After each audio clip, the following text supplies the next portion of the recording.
Kisah Raja Pedang dilanjut lagi yang ke-22 dengan judul Cinta Sejati Selalu Membuat Iri. Selamat mendengarkan kisah ini. Wang Peng mengangguk dan mengundang Li Kuansing dan yang lainnya untuk memasuki paviliun pertukaran dan berjalan menuju konter. Apa itu? Sekilas, ketiga Wang Peng membeku sejenak ketika mereka melihat beberapa tas kain besar di atas meja. Apa isi tas sebesar itu? Tak akan diisi dengan tato kulit manusia, bukan? Wajah ketiga pria itu berubah dan bibir mereka langsung bergetar.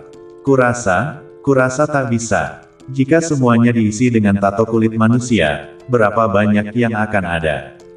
Itu adalah tato kulit manusia yang ada di sana. Li Kuansing tiba-tiba membuka mulutnya, mengejutkan mereka bertiga. Huoran menoleh untuk melihat Li Kuansing. Wajahnya menjadi putih, lelucon seperti itu tak bisa dibuat. Ketiga anak buah Wang Peng melihat ke arah beberapa kantong besar tato kulit manusia. Wajah mereka pucat saat mereka menelan ludah, dan secara tidak biasa melihat ke arah tangan seorang kadet dari kelompok Li Kuansing, dan melihat dua kantong yang dibawanya. Raut muka ketiga pria itu berangsur-angsur berubah. Kedua tas itu pasti buah pertempuran dari tim Li Kuansing, tim yang terdiri dari lebih dari 400 orang tetapi hanya dua tas buah pertempuran, dan kedua tas ini bersama-sama hanya seukuran satu tas tim Su Tianmu. Perbedaan ini adalah perbedaan dunia. Mereka bertiga tak bisa membantu tetapi menoleh untuk melihat keluar. Mereka tak bisa melihat hasil pertempuran tim lain di area yang ramai, tetapi mereka dapat membayangkan bahwa mereka pasti lebih buruk dari hasil pertempuran tim Li Kuansing. Bisakah catatan pertempuran dari 9 tim digabungkan dibandingkan dengan tim Su Tianmu? Wang Peng meratap di dalam hatinya dan melihat ke tas kain besar di atas meja, langsung membiru karena penyesalan. Mereka semua ingin mencungkil mata mereka salah menilai terakhir kali, tetapi kali ini mereka salah menilai lagi, dan kali ini kerugiannya jauh lebih buruk dari yang terakhir kali. Saudara Yang, tukarkan dengan cepat. Su Tianmu memandang Su Yang, yang telah tertegun untuk waktu yang lama dan tak bisa kembali ke akal sehatnya, dan tertawa tanpa daya. Su Yang tersentak dan menganggukkan kepalanya dengan linglung, tetapi masih melihat ke beberapa tas kain besar dengan mata kaget. Dengan kaku, ia bangkit, membuka kantong-kantong itu, membuang tato kulit manusia dari dalamnya, dan langsung menumpuk. Ketiga Wang Peng melihat tumpukan tato kulit manusia itu dan gemetar, secara kasar memperkirakan bahwa jumlahnya tak akan pernah kurang dari 6.000. Bahkan jika mereka semua adalah bandit biasa, kreditnya akan menjadi 600.000. 2 kali lipat dari itu untuk tempat pertama, yaitu 1.200.000. Minimal 1.200.000 kredit. Bahkan jika komisi tidak digandakan, 1 poin komisi tetaplah 6.000. Itu minimum. Hasil akhirnya bisa beberapa kali lipat atau bahkan 10 kali lipat. Mata Wang Peng memerah, dan ketika dia melihat Su yang mulai menyortir tato kulit manusia, dia bergegas ke konter dengan menggigil dan menatap Su Tianmu dengan wajah tersanjung. Kapten Su Tianmu, kamu benar-benar agung, kamu benar-benar dewa perang Gaijin. Kapten Su Tianmu, kamu memimpin lebih dari 80 orang untuk memenangkan tempat pertama. Kekaguman saya kepada kamu seperti semburan air. Kapten Su Tianmu, diam. Wajah dingin Su Tianmu meraung, bukankah dia masih menatapnya dengan penuh ketidaksenangan sebelumnya? Sekarang kamu tahu ada keuntungan yang bisa didapat dan kamu datang untuk menyenangkan. Enyahlah. Di mana saya mengatakan sesuatu yang salah, maafkan saya, maafkan saya. Wajah Wang Peng berubah, tetapi dia segera terlihat tersanjung lagi, dan bahkan mengatupkan bibirnya untuk menyenangkan Su Tianmu.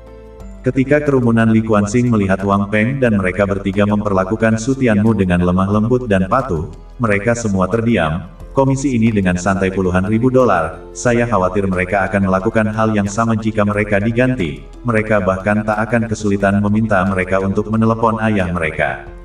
Saudara Yang, terlalu sulit bagimu untuk menghitung sendiri, mari kita bantu. Wang Peng menoleh ke arah Su Yang dan kedua saudara laki-lakinya juga menatap Su Yang dengan wajah senang. Tidak perlu, Su Yang hanya minum dengan wajah dingin, saya tidak bekerja keras. Mendengar minuman dingin Su Yang, Wang Peng dan ketiga saudara laki-lakinya hampir menangis. Sepertinya komisi itu benar-benar tak akan bersama mereka.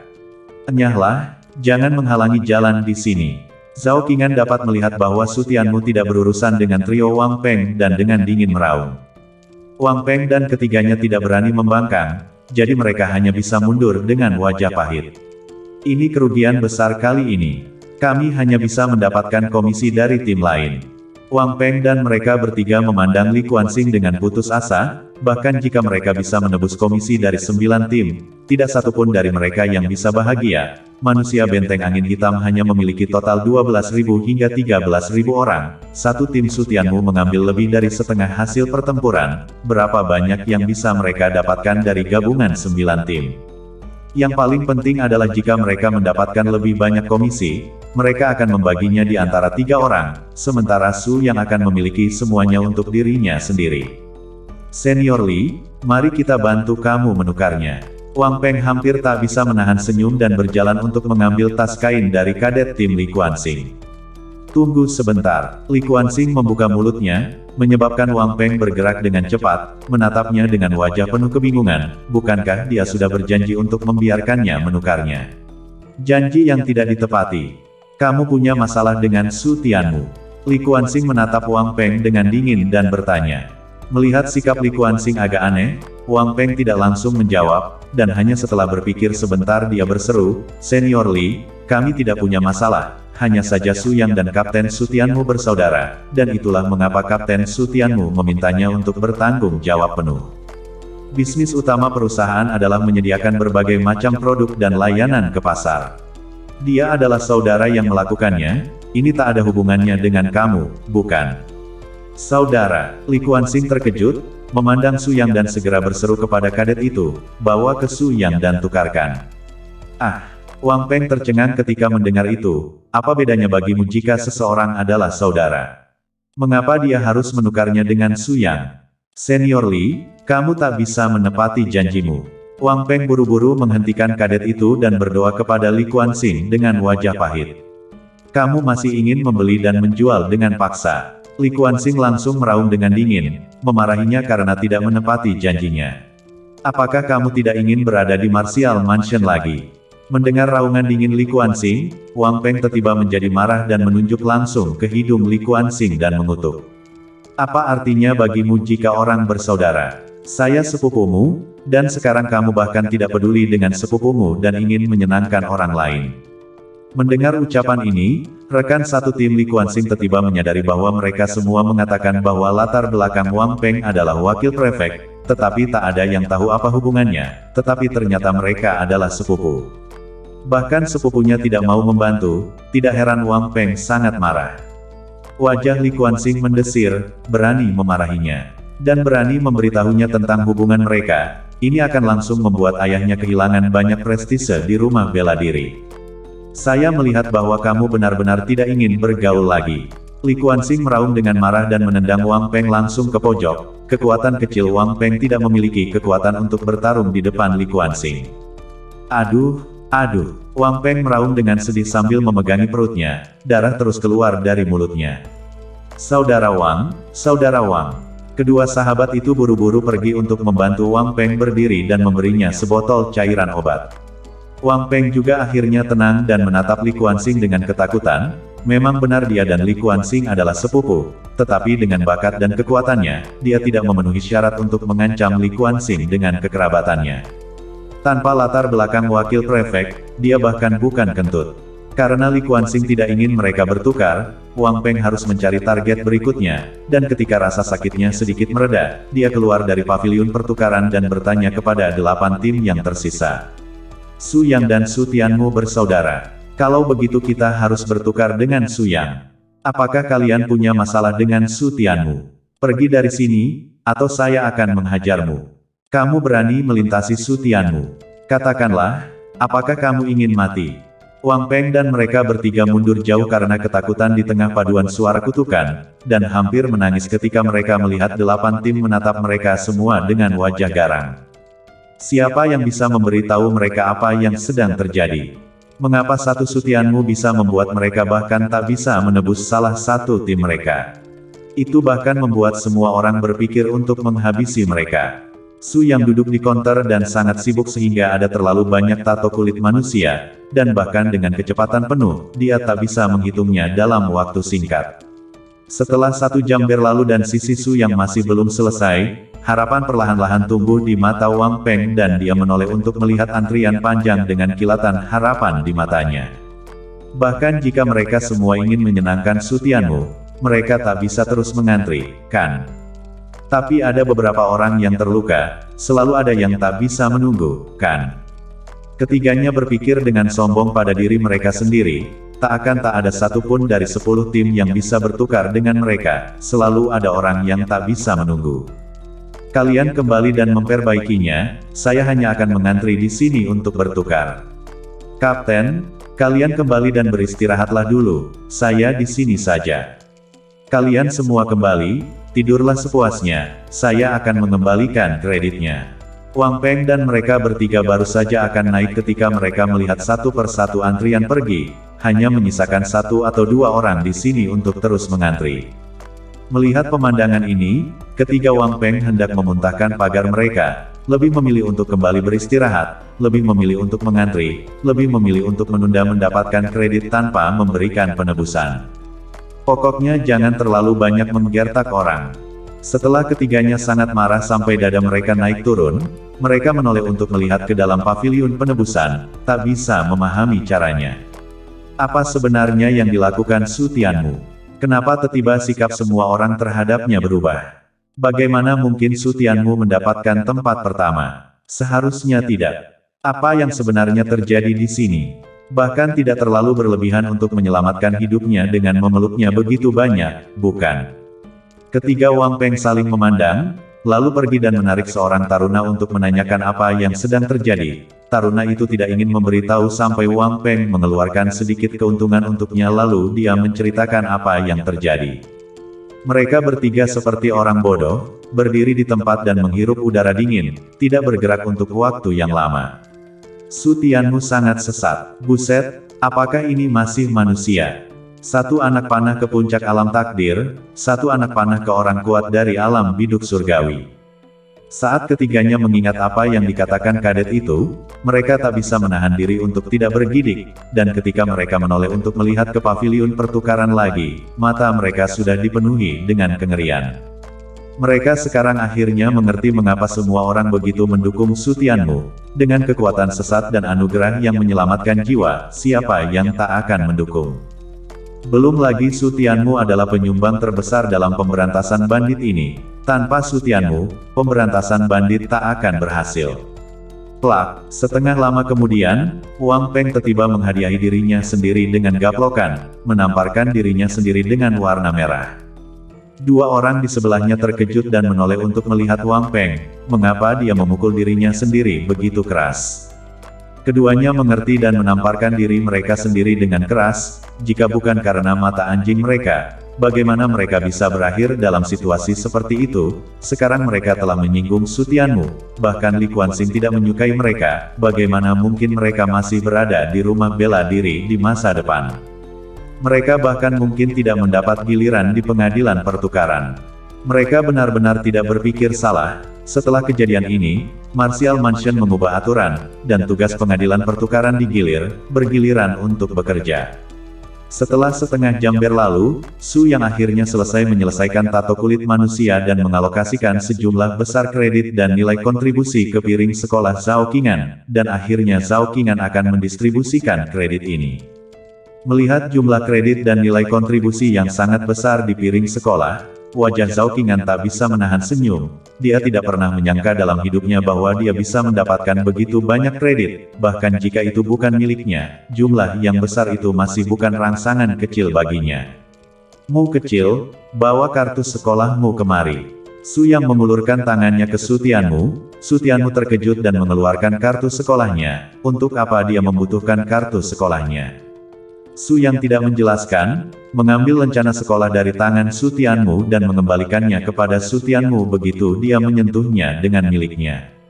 Su Tianmu mengambil kembali kartu sekolah dan melihat ada lebih dari 70.000 kredit dan nilai kontribusi di dalamnya. Ini memberinya semua komisi dari pertukaran ini. Saudara Yang, apa yang kamu lakukan? Su Tianmu buru-buru berseru, apa ini yang memberinya semua kredit dan nilai kontribusi? Dia bisa mendapatkan bagian dari 1 juta nilai kredit nanti, itu tidak terlalu buruk. Su Yang menggelengkan kepalanya sambil tersenyum tipis dan langsung menyimpan piring sekolah. Xiao Mu, saya juga tak bisa menggunakan begitu banyak kredit, saya bisa mendapatkannya. Kamu bisa mengambilnya kembali terlebih dahulu dan cepatlah beristirahat. Tanpa menunggu Su Tianmu mengatakan apapun, Su Yang mulai mengantar para tamu.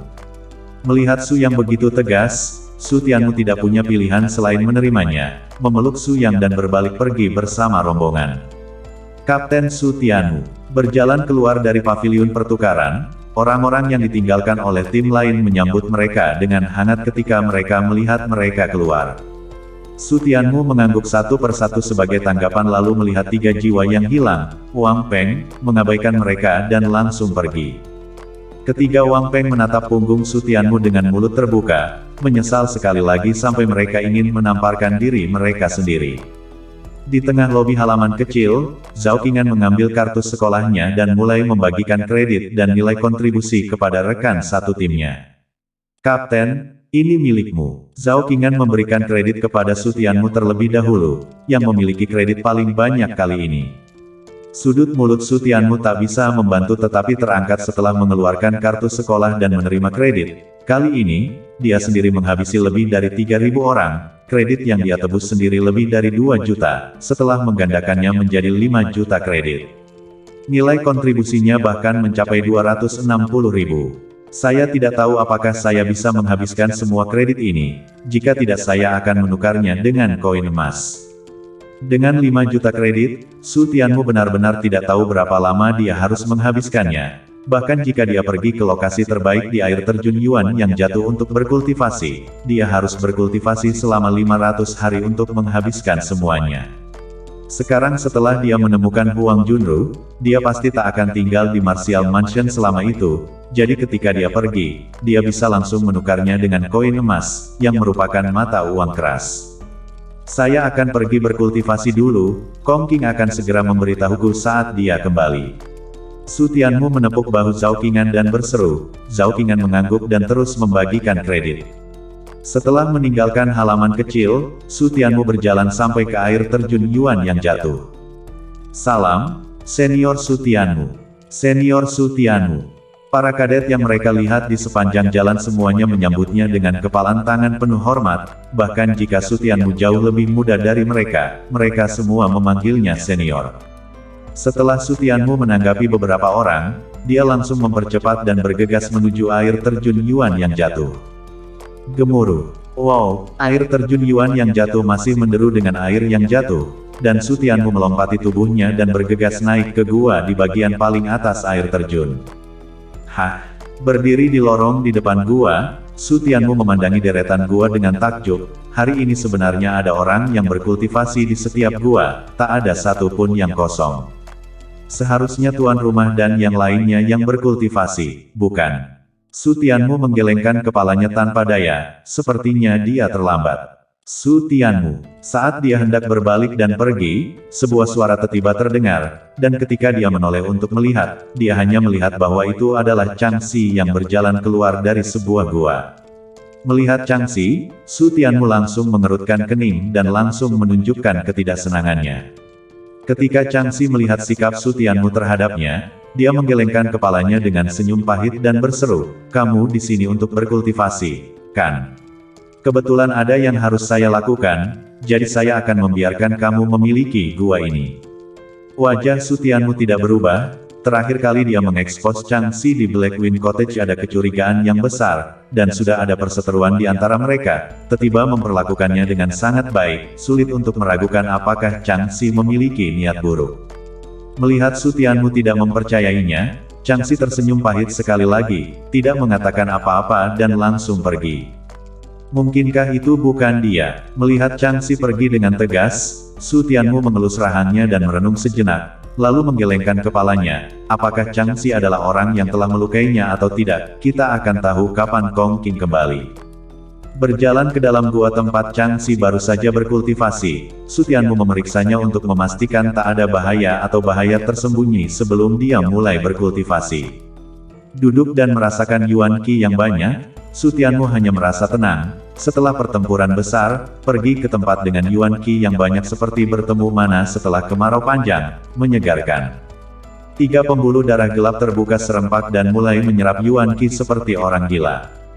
Yuan Qi dari seluruh air terjun Yuan yang jatuh muncul lebih dulu, langsung menciptakan kembali pemandangan sebelumnya dan secara langsung mempengaruhi orang lain yang berkultivasi di dalam gua. Di salah satu gua, tuan rumah membuka matanya dengan ngeri. Orang macam apa yang berkultivasi di sini? Di gua yang lain, wakil kepala sekolah juga membuka matanya dengan kaget, penuh ketidakpercayaan. Orang macam apa yang berkultivasi lebih cepat daripada saya? Di gua lain, 5 dekan besar, serta beberapa pemimpin senior, semuanya berhenti berkultivasi. Siapa yang berkultivasi? Kecepatan itu, Fate Mansion kelas 10. Di bawah air terjun Yuan yang jatuh, Changxi melihat ke atas dengan raut muka yang rumit. Ketika dia tiba-tiba merasakan Yuan Qi langsung menipis dan semua Yuan Qi melonjak ke atas, raut mukanya tiba-tiba bergetar. Kecepatan kultivasi macam apa ini? Mungkinkah itu Sutianmu? Begitu Sutianmu tiba, semua Yuan Qi dengan panik diekstraksi, itu pasti dia. Mengerikan, teror melintas di mata Changxi, dan tiba-tiba giginya terkatup saat dia pergi dengan wajah tegas. Di tengah air terjun Yuan yang jatuh, tuan rumah dan yang lainnya keluar dari gua, berdiri di depan gua Sutianmu dengan wajah terkejut, masuknya Yuan Qi yang gila seperti angin topan, meniup pakaian dan kemeja mereka. Ketika mereka melihat ke dalam gua dan melihat Sutianmu berkultivasi, mereka hampir melotot. Itu dia, itu benar-benar dia, itu benar-benar dia. Melihat bahwa itu adalah Sutianmu, tuan rumah dan yang lainnya terkejut dan tidak terkejut, setelah melihat iblis Sutianmu, tetapi apapun yang terjadi pada Sutianmu, mereka dapat menerimanya secara normal. Dengan kecepatan kultivasi yang begitu cepat, saya khawatir dia adalah rumah takdir kelas 10, bukan? Dekan halaman sempoyongan, mereka berada di puncak alam rumah takdir atau bahkan alam bidadari surgawi. Ini bisa jauh melampaui mereka, saya khawatir hanya rumah takdir kelas 10 terkuat yang bisa melakukan itu. Rumah takdir kelas 10. Saya khawatir itu bahkan tidak cukup. Wakil kepala rumah berbicara dengan susah payah. Kecepatan kultivasi ini melampaui dirinya di alam Heavenly Deeper. Ucapan ini membuat sudut mata kerumunan bergerak-gerak. Jika bukan Fate Mansion kelas 10 atau Fate Mansion apa? Rumah takdir kelas 10 adalah rumah takdir tertinggi. Mungkin saja dia adalah Life Mansion ganda. Setelah hening beberapa saat, Hua Lingfeng tiba berbicara. Kerumunan orang terkejut mendengar suara itu dan saling memandang, benar-benar ada kemungkinan seperti itu. Hanya rumah kehidupan ganda yang bisa menghancurkan kecepatan kultivasi mereka. Mungkinkah terobosan Sutianmu yang gagal sebelumnya adalah karena dia telah memadatkan istana kehidupan kedua? Itu sangat mungkin, jika tidak, bagaimana mungkin seseorang yang gagal menerobos alam istana takdir masih memiliki hati yang baik? Benar, semua orang meremehkannya sebelumnya dan dia bahkan tidak merasa sedikit pun, itu pasti. Dan jangan kalian lupa bahwa Sutianmu memiliki 2 kekuatan atribut sebelumnya, apa ini jika bukan rumah kehidupan ganda? Memikirkan apa yang telah dilakukan Sutianmu sebelumnya, kerumunan orang itu semakin yakin bahwa Sutianmu adalah rumah kehidupan ganda. Seorang jenius tertinggi. Kudengar semua rumah kehidupan ganda Haltian sangat tidak stabil, dia tak hanya stabil, tapi juga memiliki 2 kekuatan atribut sebelumnya, saya benar-benar tidak tahu bagaimana dia melakukannya. Hah, Din Yi, kudengar kau kalah dengan jenius istana kehidupan ganda sebelumnya. Tuan pemerintah tiba-tiba mengangkat alis dan menatap dekan rumah pertama, orang-orang dari 4 rumah masih marah sebelum masalah ini sampai pemberantasan bandit, bahkan dia baru saja kembali dan mendengar beberapa bisikan. Dekan halaman pertama langsung terlihat malu, dekan halaman kedua dekan 3 juga semuanya menutupi wajah mereka dan menundukkan kepala. Ketika tuan pemerintah melihat mereka berempat seperti ini, dia sangat terkejut dan harus melihat ke arah Hua Lingfeng. Hua Lingfeng tak bisa menahan tawa dan menatap mantan 4 dekan itu dengan tatapan puas. Sekarang kamu tahu apa artinya penyesalan, bukan? Tuan rumah, ini seperti ini. Hua Lingfeng menceritakan masalah Su Yilong, tuan rumah mengangguk bingung, lalu menatap mantan dekan 4 rumah dengan wajah muram. Sepertinya saya harus memperbaiki rumah bela diri dengan benar. Keempat instruktur itu, pecat mereka langsung dan buat mereka memuntahkan semua perlakuan yang mereka nikmati sebelumnya. Jika hal-hal seperti itu terjadi lagi di masa depan, mereka tak akan dimaafkan begitu saja. Mantan dekan dari 4 akademi itu gemetar dan tak bisa menahan senyum pahit. Hal semacam ini pernah terjadi sekali dan membuat mereka menyesali nyali mereka. Bagaimana mereka bisa membiarkannya terjadi untuk kedua kalinya? Semua pergi dan berkultivasi. Tuan pemerintah melambaikan tangannya dengan wajah hitam dan berbalik ke arah guanya. Kerumunan wakil kepala pemerintahan mengangguk, dan bahkan jika kultivasi mereka terpengaruh, mereka hanya bisa mengertakkan gigi dan pergi berkultivasi. Dalam sekejap mata, itu adalah hari ketiga, dan tuan rumah dan yang lainnya berdiri di depan gua tempat Su Tianmu berkultivasi lagi. Tuan rumah, apa yang harus kita lakukan? Wakil kepala rumah memiliki wajah yang tidak berdaya. Pada hari mereka kembali, para peserta pelatihan melakukan pertukaran, keesokan harinya mereka memperbaiki, dan pada hari ketiga mereka akan mengadakan pertemuan pujian. Tetapi sekarang Su Tianmu masih berkultivasi dengan putus asa. Pertemuan pujian tak akan berhasil jika Su Tianmu, orang yang sangat berjasa, hilang. Tunda. Kepala pemerintahan mengertakkan gigi dan wakil kepala pemerintahan tersenyum pahit. Dia juga ingin menundanya. Tak ada yang berani mengucapkan sepatah kata pun demi Su Tianmu. Tetapi sekarang putri ketiga masih ada di sana. Sebelum Su Tianmu menyinggung perasaan putri ketiga akan setuju.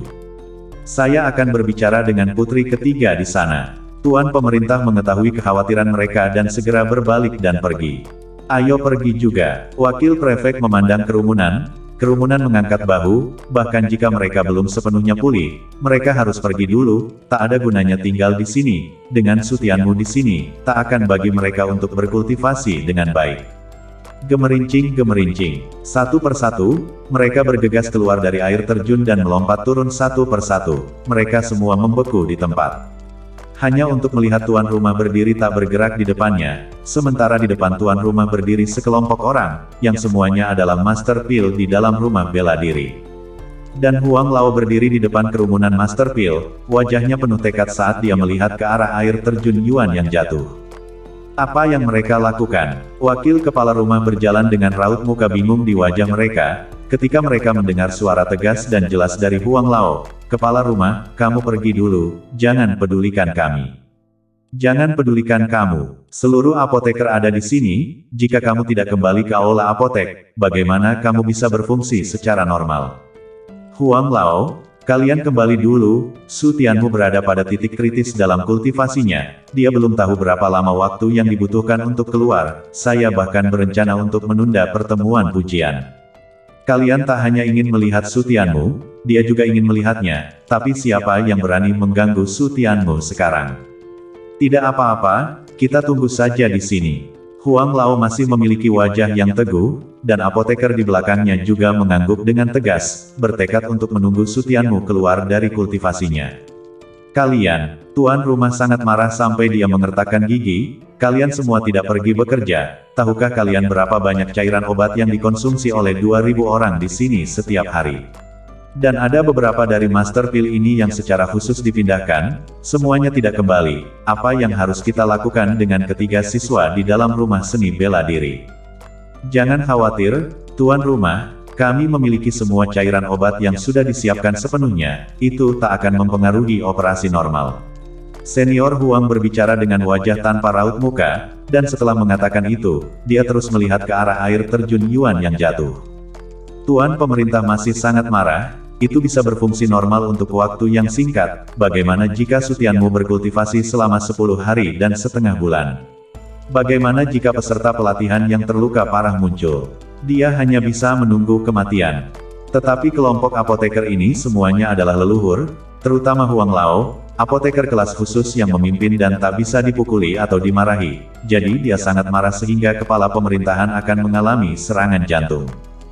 Jadi itu untuk Su Tianmu. Wakil kepala rumah mereka semua mengerti tentang apa ini semua. Itu karena mereka mengetahui bahwa Su Tianmu adalah seorang alkemis sehingga mereka semua datang ke sini.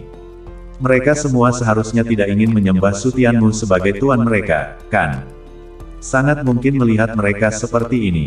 Mungkin, Su Tianmu adalah seorang alkemis. Untuk menyembah seorang alkemis sebagai guru, siapa yang akan menolak selama mereka memiliki kesempatan ini?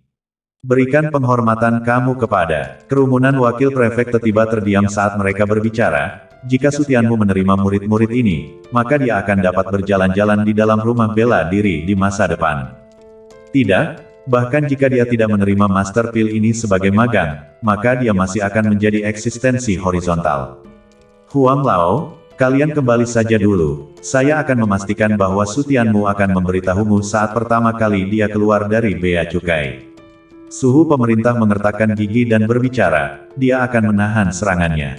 Tetapi Huang Lao dan yang lainnya tidak menjawab satupun dari mereka. Mereka bahkan tidak melihat ke arah tuan rumah, tak ada yang bisa menghentikan mereka untuk menunggu Sutianmu sekarang. Baiklah, kalau begitu kalian semua bisa menunggu di sini. Tuan rumah meraung dengan marah dan pergi dengan melambaikan lengan bajunya dengan marah. Dengan kepergiannya, Huang Lao dan yang lainnya bahkan tidak mengalihkan pandangan mereka sejenak. Orang-orang tua ini, kerumunan wakil kepala rumah hanya merasakan sakit di gigi mereka saat mereka melihat Pak Tua Huang dan yang lainnya tidak bergerak sedikit pun, di seluruh rumah bela diri. Selain Sutianmu, saya khawatir tak ada orang lain yang dapat membantu para Master Pil ini. Ayo pergi juga. Kerumunan wakil kepala rumah pergi. Huang Lao dan yang lainnya masih tidak memberi mereka satu pandangan lagi. Mereka hanya diam-diam menunggu Sutianmu keluar, bahkan jika mereka harus menunggu sampai akhir waktu, mereka bersedia melakukannya.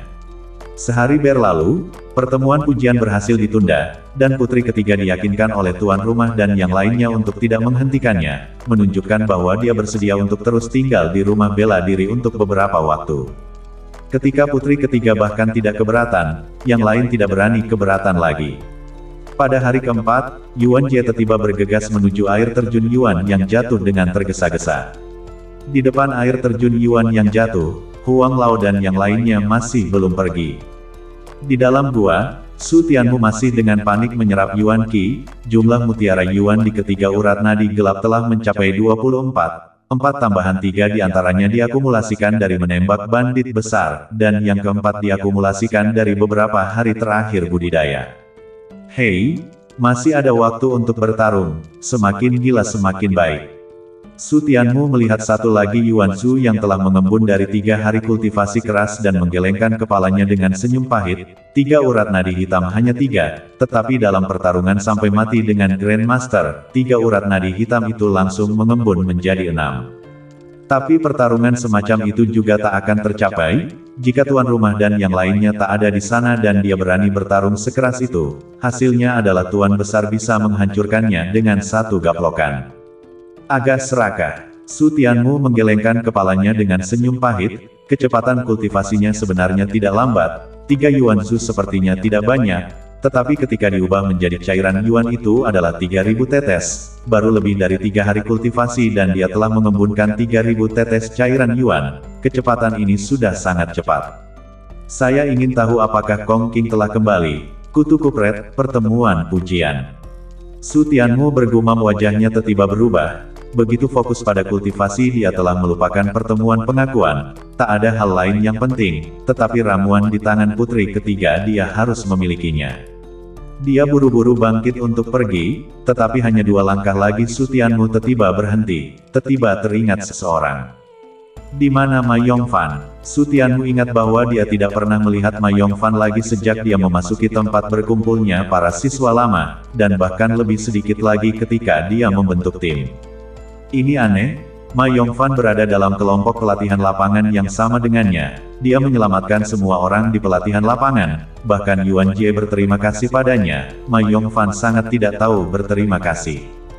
Dia telah melihat orang-orang yang tidak tahu berterima kasih, tetapi sangat bermasalah ketika orang-orang seperti Ma Yongfan bahkan tidak terlihat. Satu-satunya orang yang tahu tentang kunjungan saya ke Blackwind Cottage adalah orang-orang yang berlatih di lapangan, dan Rong Qianshui, Yuan Jie dan yang lainnya semuanya melindungi saya, jadi satu-satunya kemungkinan saya terekspos adalah diberitahu. Cahaya dingin melintas di mata Sutianmu, informan ini kemungkinan besar adalah Ma Yongfan. Tapi sejauh ini dia belum pernah melihat orang-orang Ma Yongfan, dia bahkan belum pernah mendengar tentang dia, apakah dia telah diurus atau dia bersembunyi darinya. Selama Ma Yongfan ditemukan, kebenaran mungkin akan terungkap. Wow, Su Tianmu bergegas keluar dari air terjun Yuan yang jatuh. Dia harus menemukan Ma Yongfan dengan tergesa-gesa. Jika Ma Yongfan terbantai dan Kong Qing tidak menemukan bukti di sana, maka kebenaran tak akan pernah ditemukan. Su Tianmu sudah keluar. Dia keluar. Ketika kerumunan Patua Huang melihat Su Tianmu bergegas keluar, mereka semua terkejut dan bergegas menemuinya. Kapten, Yuan Jie juga bergegas mendekat dan buru-buru meraung ketika dia melihat Su Tianmu. Tetapi ketika dia bergegas, dia dihalangi oleh Huang Lao dan yang lainnya. Su Tianmu, kamu benar-benar menyembunyikannya dariku. Kenapa kamu tidak memberitahuku saat itu ketika kamu masih seorang alkemis? Huang Lao bergegas ke Su Tianmu dan mengeluh, dalam benaknya, Su Tianmu seharusnya menjadi seorang alkemis ketika dia menyelamatkan Huang Yiyun, tetapi dia benar-benar menyembunyikannya darinya sampai sekarang. Huang Lao, saya masih punya hal penting yang harus dilakukan, saya akan menyusul nanti. Untuk Huang Lao, Su Tianmu masih menunjukkan sedikit kesabaran dan selesai berbicara sebelum pergi. Hei, ada apa, saya akan membantumu. Huang Lao buru-buru menarik Su Tianmu, dia telah menunggu selama beberapa hari, bagaimana mungkin dia bisa berakhir begitu saja tanpa masalah. Apoteker lainnya juga buru-buru berhenti di depan Su Tianmu, mereka harus belajar sesuatu dari Su Tianmu hari ini. Senior Huang, ini adalah sesuatu yang hanya bisa saya lakukan. Su Tianmu menjelaskan, mengalihkan pandangannya untuk melihat Yuan Jie, dan segera melambai padanya. Kembali, Yuan Jie bertanya ketika dia datang, dan Yuan Jie mengangguk. Tepat pada waktunya, cahaya yang keras membanjiri mata Su Tianmu saat dia melepaskan tangan Huang Lao dan terus pergi, tetapi sebelum dia bisa mengambil 2 langkah, Huang Lao meraih tangannya lagi dalam cengkeraman maut. Su Tianmu, ada apa? Bahkan tanpa usaha untuk mengucapkan sepatah kata pun. Su Tianmu, kami telah menunggumu di sini selama beberapa hari tanpa mengganggu apapun, apakah kamu tidak sopan? Ceritakan saja tentang wawasan alkemis, kamu bisa pergi setelah selesai, kami pasti tak akan menghentikanmu. Sebelum Huang Lao bisa mengatakan apa-apa, Master Pil lainnya mengungkapkan ketidaksenangan mereka. Mereka semua telah menunggu di sini untuk kamu untuk berapa lama, dan mereka baru saja akan pergi. Sama sekali tidak memberi kalian wajah. Su Tianmu tertawa, tatapannya dingin saat dia menoleh dan menyapu matanya ke arah para Master Pil ini. Sekelompok orang tua dan tidak berbudaya, mereka juga memenuhi syarat untuk datang dan memaksanya melakukan sesuatu. Jadi bagaimana jika saya tidak memberikan wajah hari ini? Jadi bagaimana jika saya tidak mengatakan apa-apa? Su Tianmu, jangan melangkah terlalu jauh. Apakah kamu mencoba membuat kami menunggu tanpa hasil? Para ahli pil itu sangat marah sehingga mereka meniup jenggot dan melotot, yang mana di antara mereka yang tidak beberapa puluh tahun lebih tua darimu, dan seorang anak laki-laki berbulu berani menyeberang di depan mereka. Apakah saya membuatmu menunggu? Apakah saya memaksamu? Su Tianmu mencibir, kamu masih ingin bergerak. Maka kamu harus berpikir dengan hati-hati, kamu membuat gerakan melawan seorang alkemis. Itu benar, tidak satupun dari kalian adalah lawanku. Jika kamu tidak ingin mati, pergilah. Su Tianmu telah mencapai batas kesabarannya, bersandar pada orang tua itu berguna. Apakah menurut kamu dia mudah diajak bicara? Setelah dimarahi oleh Su Tianmu, kerumunan Master Pil langsung sadar, satu persatu, mereka semua mundur dengan kagum.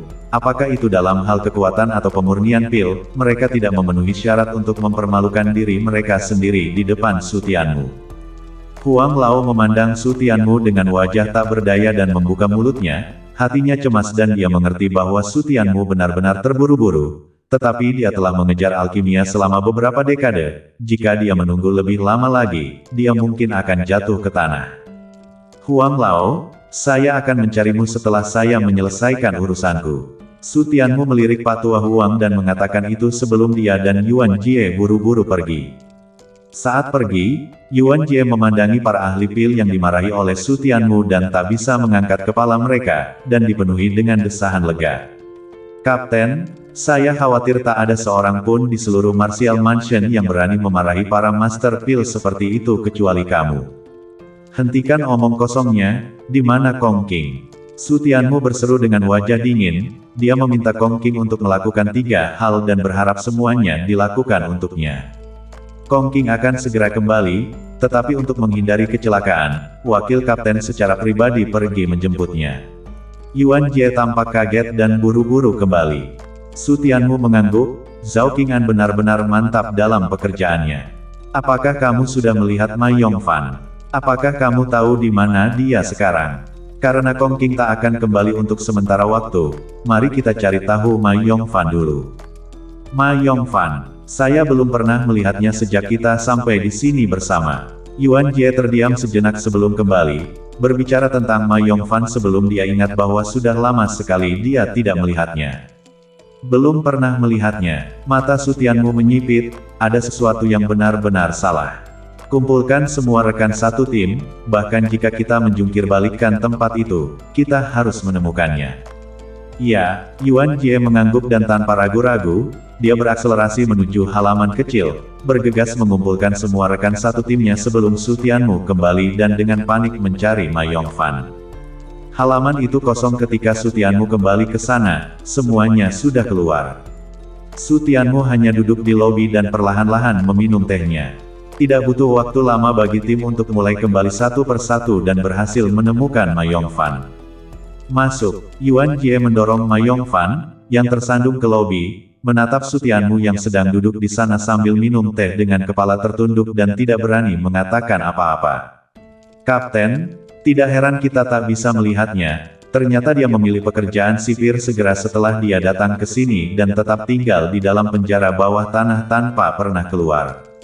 Mendengarkan ucapan Yuan Jie, Su Tianmu mengangguk dan meletakkan cangkir tehnya dan menatap Ma Yongfan dengan cuek. Ma Yongfan, untuk apa kau menghindariku?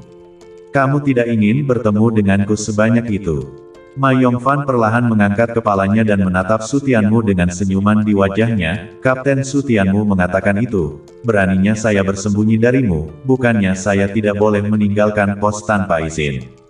Su Tianmu mencibir, membodohinya. Nafas Ma Yongfan mulai bertambah cepat, menoleh untuk melihat Yuan Jie dan yang lainnya. Mereka semua sekuat pelangi, mengertakkan gigi dan penuh kebencian. Mereka semua berada dalam kelompok pelatihan lapangan yang sama. Mereka juga pergi ke tempat berkumpulnya para siswa lama bersama-sama. Su Tianmu, seorang iblis, tidak disebutkan, tetapi yang lain semua menghancurkannya. Bagaimana dia bisa menerima ini?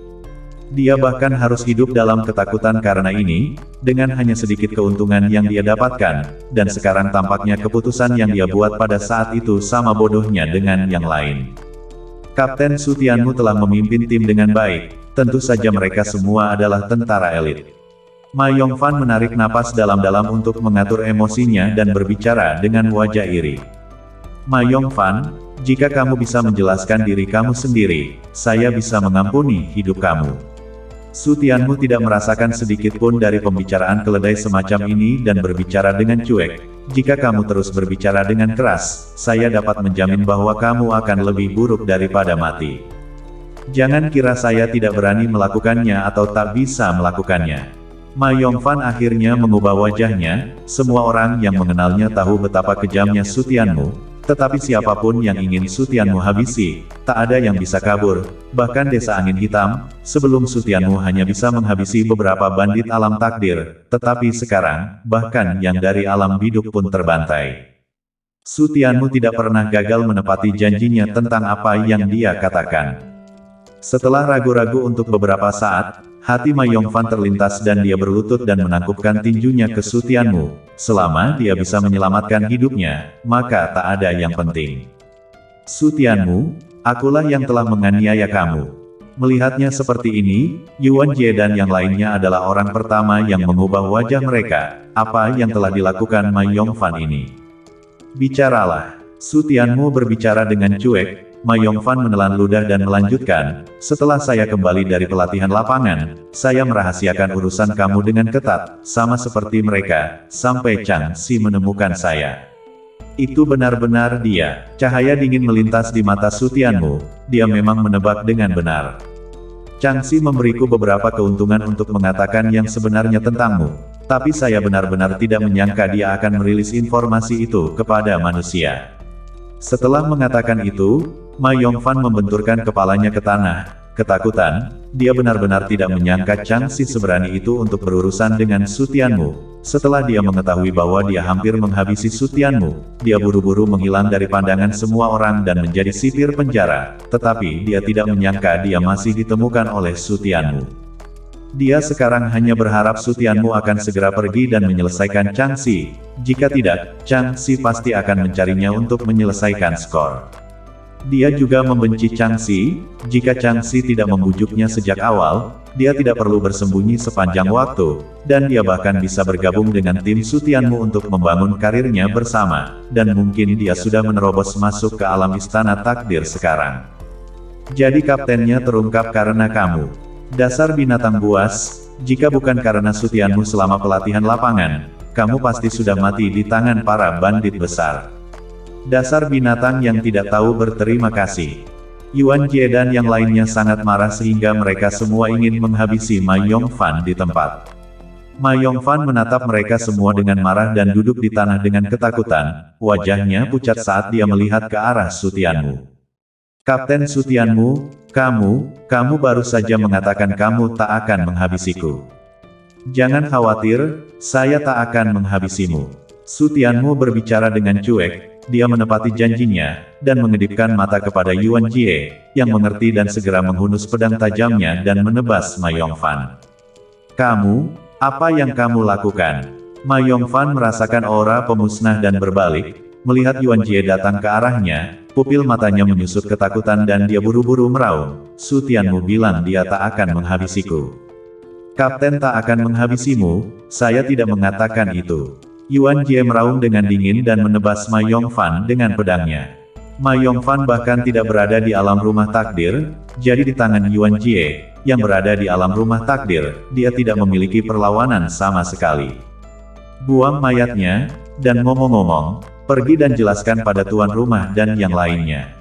Su Tianmu berbicara dengan cuek, dia tak akan pernah memiliki belas kasihan kepada mereka yang ingin menyakiti hidupnya. Segera seorang anggota tim datang dan membawa mayat Ma Yongfan untuk melapor ke Martial Mansion. Berapa lama sebelum Kong Qing kembali? Su Tianmu terus memegang cangkir tehnya dan menyeruputnya. Segera, dia akan kembali dalam waktu 1/4 jam.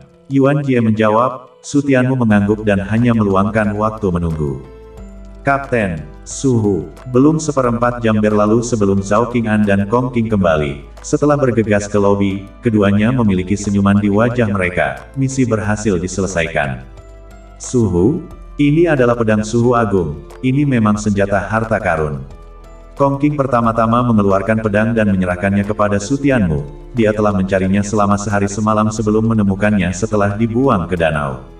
Su Tianmu mengambil pedang itu, matanya tak bisa menahan diri untuk tidak bersinar, membelai tubuhnya, atribut es dan api melonjak ke dalamnya, dengan sangat lancar, tanpa hambatan sedikit pun. Pedang yang bagus. Setelah mendapatkan pedang untuk pertama kalinya, Su Tianmu tak bisa menahan kegembiraan. Setelah memiliki senjata kelas harta karun, kekuatan es dan api akan dibawa ke tingkat yang lebih tinggi. Pedang Suhu Agung, senjata harta karun. Mata semua pemain tak bisa tidak tertuju pada pedang yang berharga itu. Rasa iri muncul di mata mereka, keraguan muncul di beberapa wajah. Mengapa kapten tidak mencari pedang itu? Haruskah kita mencarinya setelah itu? Apa kalian bodoh, mencarinya saat itu dan memiliki kekuatan untuk melakukannya? Tuan rumah dan yang lainnya masih di sana, apa kau punya keberanian untuk memiliki pedang yang bagus untuk dirimu sendiri? Bahkan jika kapten adalah kontributor terbesar, itu wajar untuk mendapatkan pedang sebagus itu, tapi mengambilnya setelah itu akan menjadi urusan sekali tembak, jauh lebih mudah dan sederhana. Ada banyak orang yang mengerti di antara anggota tim yang menjelaskan tujuan Su Tianmu melakukannya. Mereka juga benar, Su Tianmu memang berpikir demikian, dan membuat Kong Qing menemukan pedang itu langsung kepadanya akan menghemat banyak masalah. Suhu, Kong Qing mengeluarkan sebuah buklet dan raut mukanya tiba-tiba menjadi serius. Ini berisi penjelasan rinci tentang kesepakatan bawah tanah yang telah dilakukan Changqi dengan Blackwing Cottage selama bertahun-tahun. Su Tianmu melihat buklet itu, benar-benar menemukannya. Benar saja, orang-orang di Benteng Angin Hitam pasti tak akan mempercayai pembudidaya rumah bela diri sebanyak itu. Buklet ini adalah pegangan Changxi untuk memerasnya. Sambil menyimpan pedangnya, dia mengambil pamflet itu dan membaliknya. Pantas saja Changxi bisa duduk di posisi kepala sekolah, ternyata dia mengandalkan bantuan bandit-bandit besar.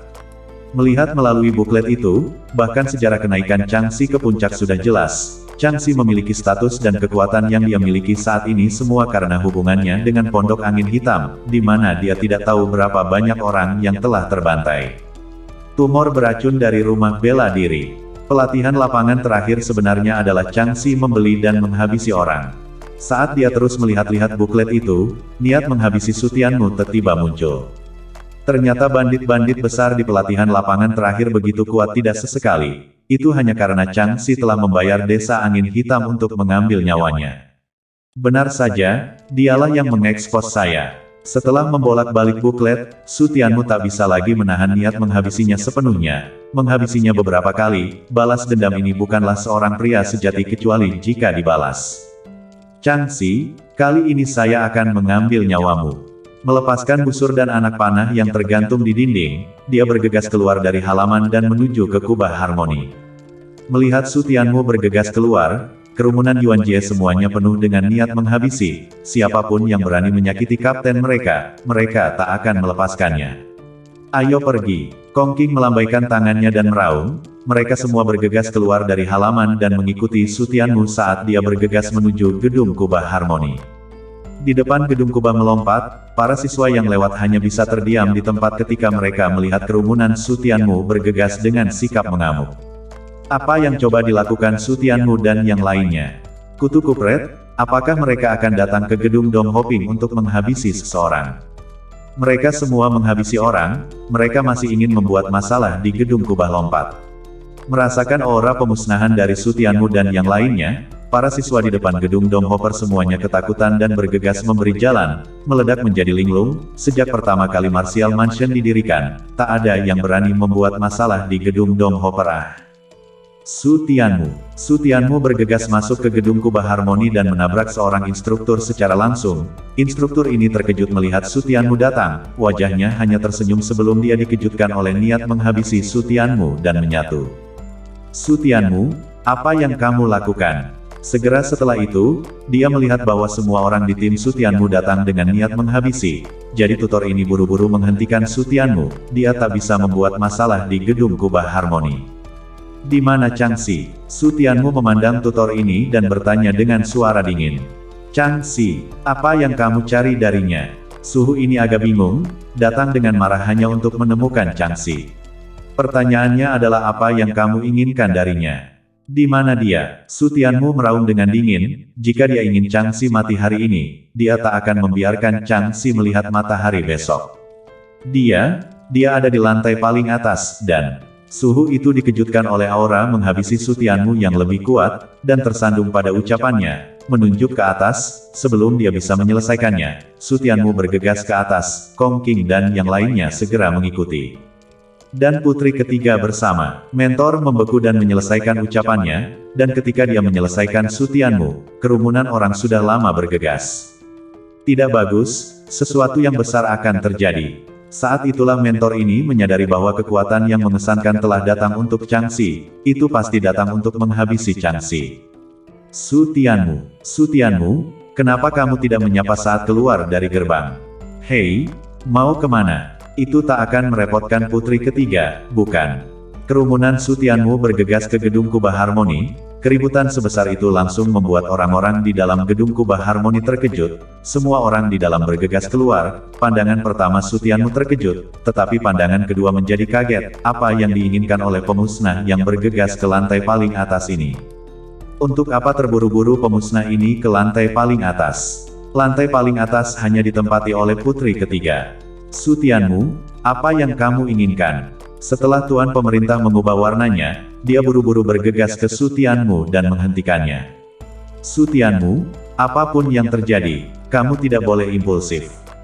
Hanya setelah menghentikan Sutianmu, nada suara master pemerintah melambat saat dia menasihati. Tuan rumah, tak ada yang bisa menghentikan saya dalam masalah ini. Sutianmu berseru dengan suara dingin, sekarang bahkan jika Raja Surga datang, dia masih akan menghabisi Changxi. Sutianmu, mengapa kamu begitu impulsif? Jika kamu menyentuh putri ketiga, tak hanya kamu dan saya, tapi seluruh rumah bela diri dan klanmu akan dikuburkan bersamamu. Tuan pemerintah dikejutkan oleh ketegasan Su Tianmu dan menasihatinya dengan getir. Dia tahu sifat Su Tianmu dengan sangat baik, tak ada yang tidak berani dia lakukan atau tak bisa dia lakukan. Dia bisa berhenti hari ini tetapi tidak besok, dia harus membujuk Su Tianmu hari ini. Siapa bilang saya akan menghabisi putri ketiga? Su Tianmu sedikit terdiam, apakah dia pernah mengatakan dia ingin menghabisi putri ketiga? Dia selalu menjadi orang yang membalas dendam untuk membalas dendam, dan putri ketiga tidak memiliki dendam terhadapnya, paling tidak dia tidak memiliki banyak niat baik. Tidak menghabisi putri ketiga, Tuan pemerintah tertegun, jika tidak, lalu mengapa dia datang dengan begitu ganas? Itu bagus. Desahan lega pun terdengar, selama tidak untuk menghabisi putri ketiga. Lalu siapa yang akan kau habisi? Tapi segera wajahnya berubah dan dia berseru. Habisi Changxi. Aura menghabisi Su Tianmu naik lagi, dan wajah tuan rumah berubah lagi, untuk apa kamu menghabisinya? Su Tianmu tidak menjelaskan, dia hanya melemparkan pamflet ke tuan rumah, dan terus mengisi daya. Pamflet ini diserahkan dari manusia benteng angin hitam. Tuan rumah membeku saat dia mengambil buklet itu dan membukanya, matanya langsung melotot saat dia terus membolak-baliknya, dan aura pemusnahnya meledak. Di lantai paling atas, Su Tianmu bergegas dan langsung menendang pintu.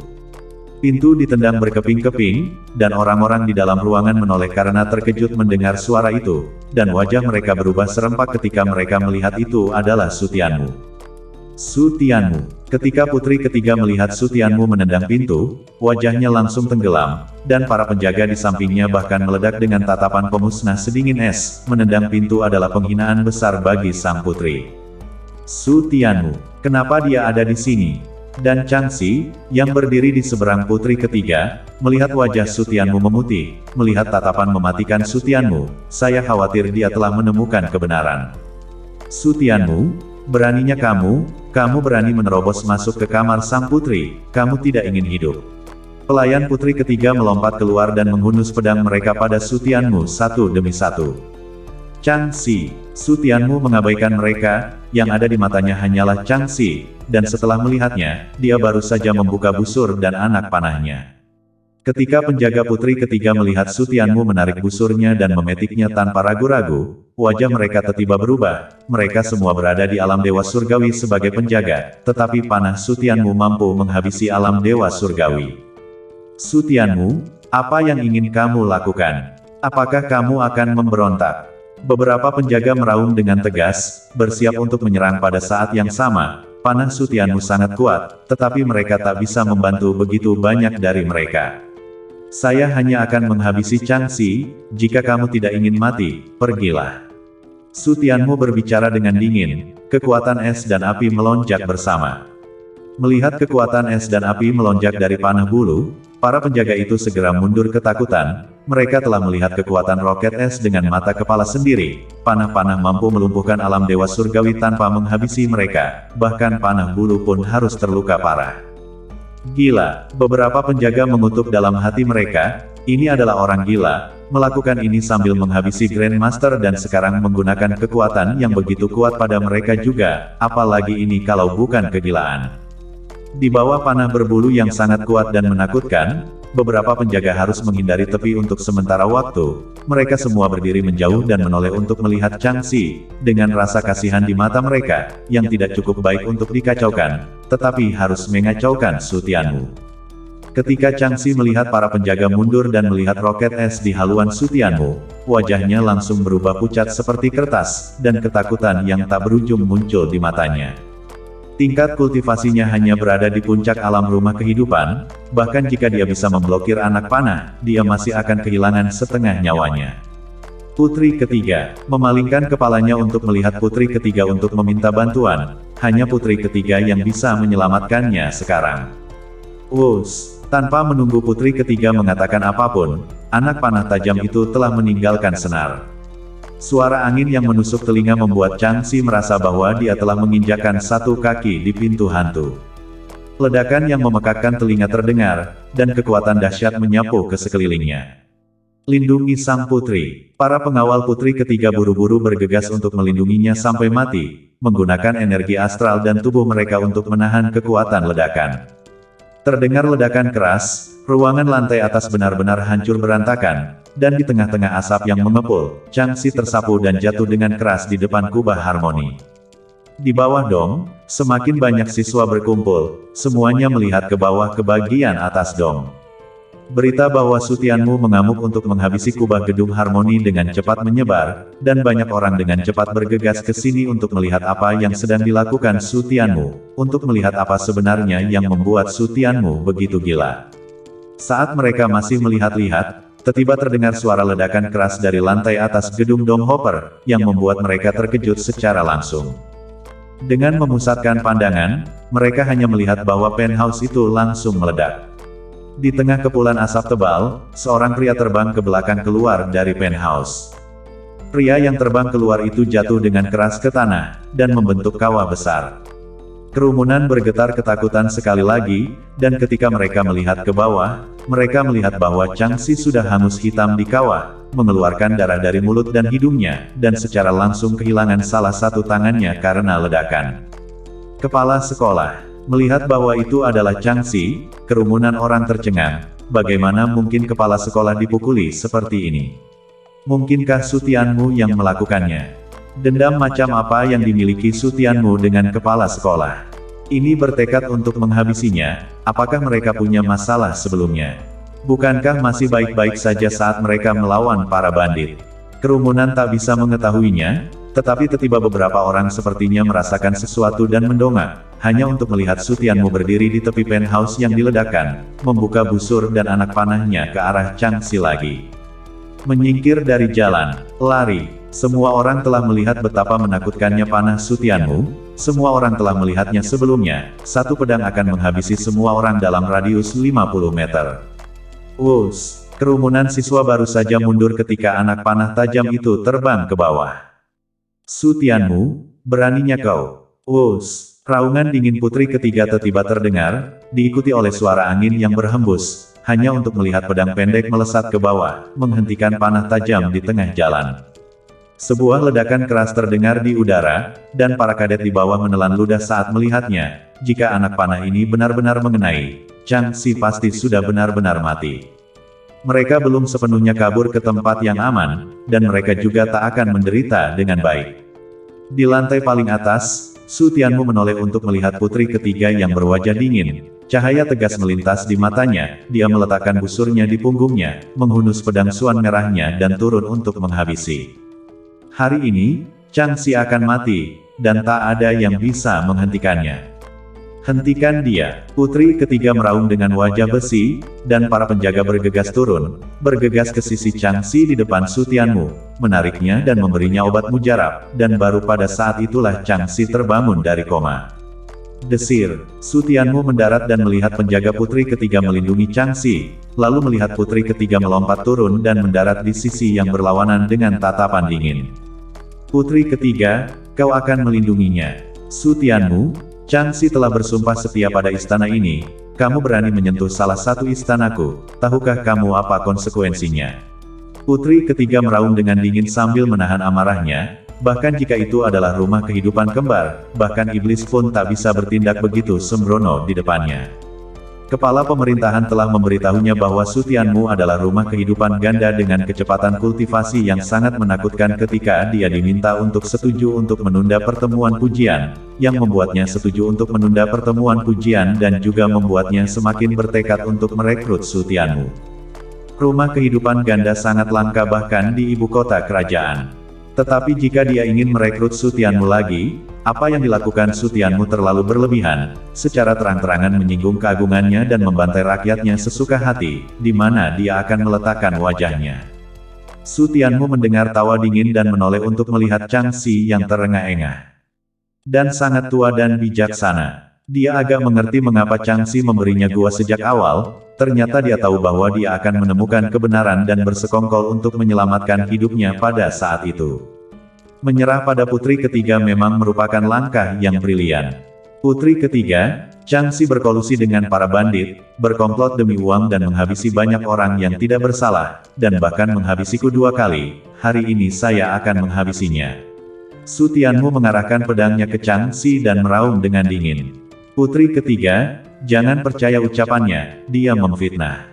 Changxi dengan cepat meraung, sebelum Su Tianmu terlalu kejam bahkan membiarkan dia membuka mulutnya. Tetapi apakah dia masih akan membiarkan Su Tianmu memiliki kesempatan untuk menghabisinya sekarang? Putri ketiga, dia menghabisi murid terbaikku di Martial Mansion sebelumnya, dan saat itulah saya berseteru dengannya.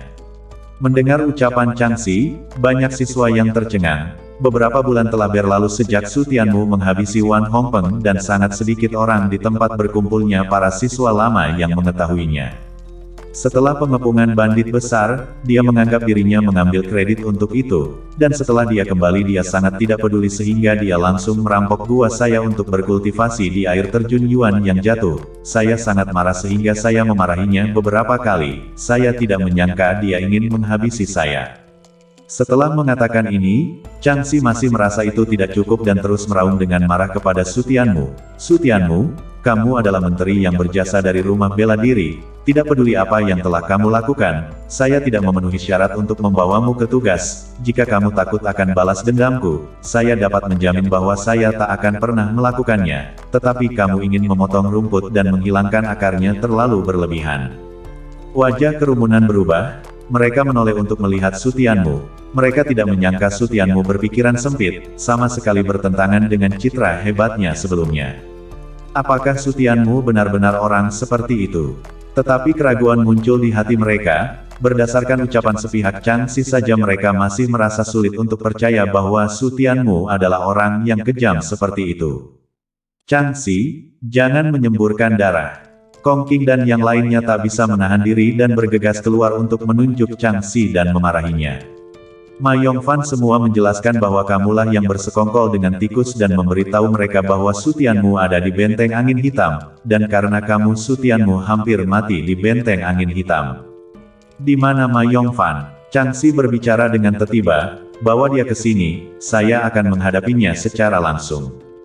Kerumunan Kong Qing tercengang, konfrontasi. Bagaimana mereka bisa menghadapinya? Dia sudah mati. Melihat tak ada dari mereka yang bisa berseru apa-apa, sudut mulut Changxi memunculkan senyum dingin kemenangan. Dia telah mengantisipasi langkah ini. Dengan karakter Su Tianmu, dia tak akan pernah melepaskan orang yang hampir menghabisinya. Bahkan jika Ma Yongfan tidak mati, dia masih punya cara untuk menghadapinya. Bisnis utama perusahaan adalah menyediakan berbagai macam produk dan layanan ke pasar. Tapi dia berani menghabisi langsung ke kubah rumah. Tanpa kepastian penuh dia akan melakukannya. Pertama kali saya melihat bahwa Su Tianmu bahkan tidak panik saat ini. Rasa puas diri di sudut mulut Changxi menyempit dan matanya sedikit menyipit. Sepertinya Su Tianmu lebih siap dari yang dia kira. Sepertinya kelemahan di Pulau Danau Bulan benar-benar hanya sebuah ujian. Dia tak bisa membantu tetapi senang bahwa dia menahan diri di Pulau Danau Bulan. Jika tidak, dia akan dibantai oleh Su Tianmu hari itu. Terlalu berlebihan untuk meremehkan saya jika kamu pikir hanya ini yang saya tawarkan. Sudut mata Changxi berkedip dengan sedikit kekejaman, dan dengan gerakan jari-jarinya, jarum perak yang lebih tipis dari rambut melesat dari lengan bajunya, langsung menghabisi Su Tianmu. Jarum perak itu dilapisi dengan racun, dan tak ada obat untuk menyembuhkannya. Dan ada lebih dari satu jarum beracun, dua lagi ditembakkan secara berurutan di belakangnya. Su Tianmu, kamu harus puas mati di bawah jarum beracun yang telah saya persiapkan dengan hati-hati. Sudut mulut Changxi memunculkan senyum suram, dia telah menyiapkan jarum beracun ini untuk waktu yang lama, dan telah mempersiapkannya untuk 3 pemimpin Blackwing Cottage. Dia telah mewaspadai Blackwing Cottage sebelumnya, bagaimana dia bisa bekerja dengan para bandit tanpa sesuatu untuk melindungi hidupnya. Satu jarum racun bisa mengambil nyawa seorang Heavenly Deeper, tapi sekarang dengan 3, Su Tianmu pasti akan mati. Bahkan dalam ekspektasi Changxi, Su Tianmu bahkan tak akan memiliki kesempatan untuk melawan. Dia telah meremehkan ketajaman jiwa seorang alkemis, dan saat dia menembakkan jarum racun, Su Tianmu sudah merasakan krisis kematian. Tidak bagus. Su Tianmu mengubah warnanya dan tidak ragu-ragu untuk mengangkat pedangnya untuk melawan, menatapnya, hanya untuk melihat bahwa itu adalah 3 jarum perak yang lebih tipis dari sehelai rambut. Wajahnya berubah lagi. Benar-benar masih ada backhand. Keterampilan pedang mustahil, kembalilah ke klan. Segera menggunakan teknik pertempuran untuk menangkis, Changxi melihat senyum dingin di sudut mulutnya meningkat, mengira menggunakan teknik pertempuran untuk menangkal jarum racunnya. Beraninya kamu. Tepat ketika Changxi mengira dia akan mendapatkan apa yang dia inginkan, tiba-tiba sebuah kekuatan turun dari langit, langsung merobohkan 3 jarum racun. Siapa? Changxi tiba-tiba memucat dan melihat ke udara, tetapi tak ada seorang pun di sana. Siapa yang menyerang? Hatinya dipenuhi dengan kengerian dan kebingungan, siapa di dalam rumah bela diri yang memiliki kekuatan untuk merobohkan jarum beracunnya? Suara pedang yang tiba-tiba terhunus bergema di telinga semua orang. Semua orang terkejut dan memandang Su Tianmu dengan sikap angkuh, hanya untuk melihat tirai pedang muncul di depannya, tetapi dia tidak bergerak sama sekali. Bukan dia, lalu dari mana asal suara pedang yang baru saja dihunus? Sebelum kerumunan bisa menemukan sumber suara, mereka tiba-tiba merasa kedinginan, bukan karena suhunya tiba-tiba menjadi lebih dingin, dan terlebih lagi karena Su Tianmu telah meledak dengan kekuatan atribut esnya, tetapi karena lonjakan niat menghabisi yang tiba-tiba. Lihat, kalian, siapa itu? Kerumunan mendongak dengan kaget, hanya untuk melihat siluet yang turun dari langit, berpakaian putih seperti peri yang jatuh ke bumi, tetapi membawa niat menghabisi tanpa akhir. Di mata kerumunan, seolah-olah mereka melihat darah dan tulang di langit dan tumpukan mayat. 1000 mil di sekelilingnya, makhluk hidup telah punah.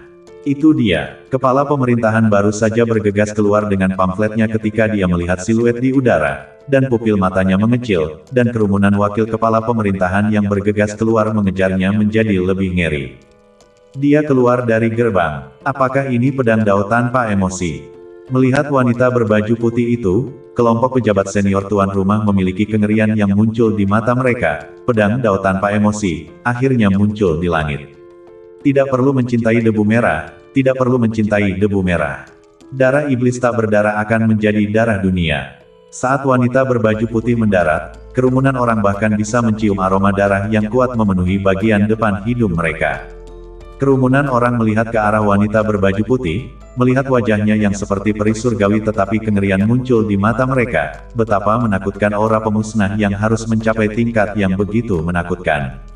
Su Tianmu juga mengangkat kepalanya untuk melihat ke langit, hatinya hanya bingung siapa yang memblokir 3 jarum perak untuknya, melirik ke arah wanita berbaju putih, seluruh tubuhnya tercengang di tempat yang sama.